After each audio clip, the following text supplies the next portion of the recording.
Artificial vegetative propagation. It is a type of vegetative plant reproduction that involves human intervention.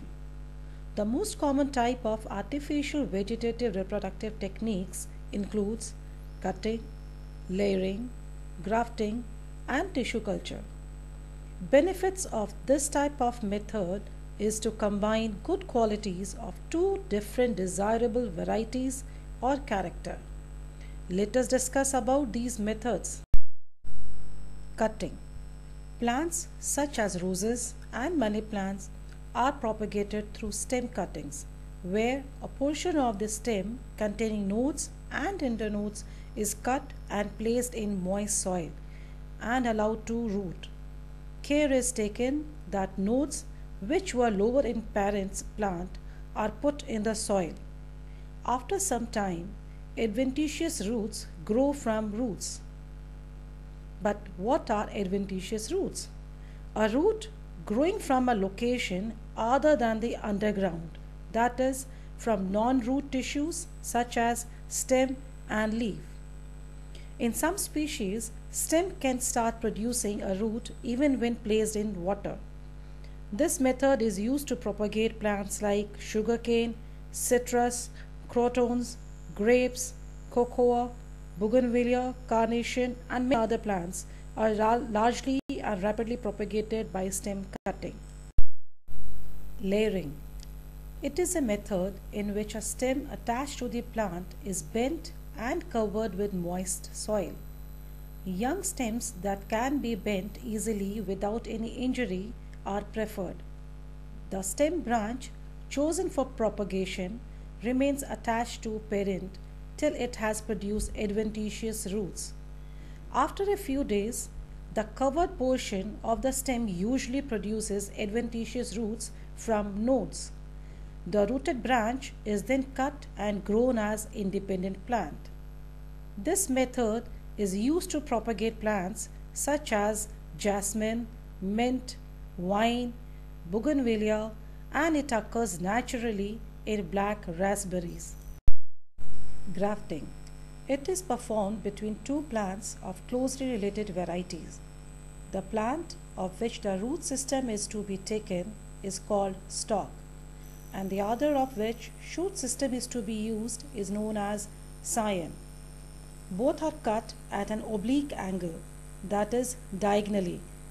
They are placed in close contact with each other and are held together. Matching the two surfaces as closely as possible is extremely important because these will be holding the plant together. The vascular system, that is xylem and phloem, of the two plants fuse and grow, forming a graft. Example, stock can be taken with strong root system from desi mango, and scion has a desired variety of flower or fruits which can be taken from Dasheri mango. This method is used to develop new varieties of ornamental plants and fruits, trees like rose, guava, mango, lemon, etc. From this technique, we get a high yielding and disease resistant variety in same plant. Tissue culture or micropropagation.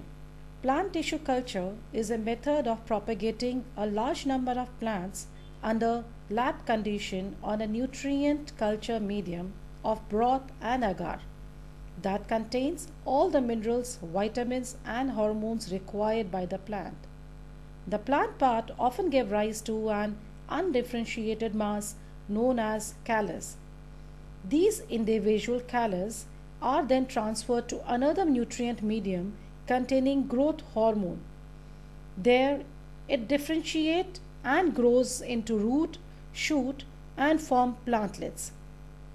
This can be seen in asparagus, orchids, etc.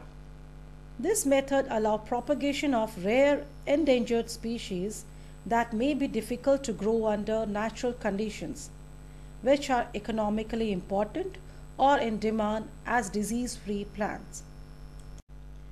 Economic importance of artificial propagation.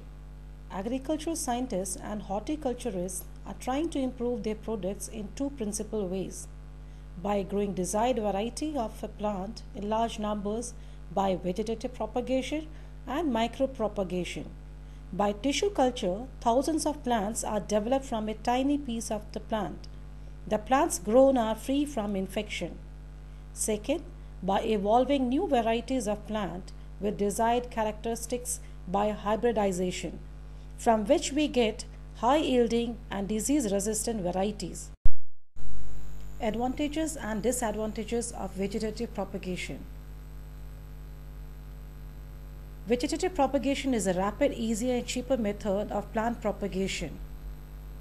They produce genetically identical offsprings. Plants that do not have viable seed can be reproduced. Flowers produced are of superior quality. Desirable character of fruit can be maintained. Now, disadvantages of vegetative reproduction. They do not produce new varieties. Overcrowding may result because such plants grow in the same area as there is no dispersal of plants, and there is very less possibility of dispersal.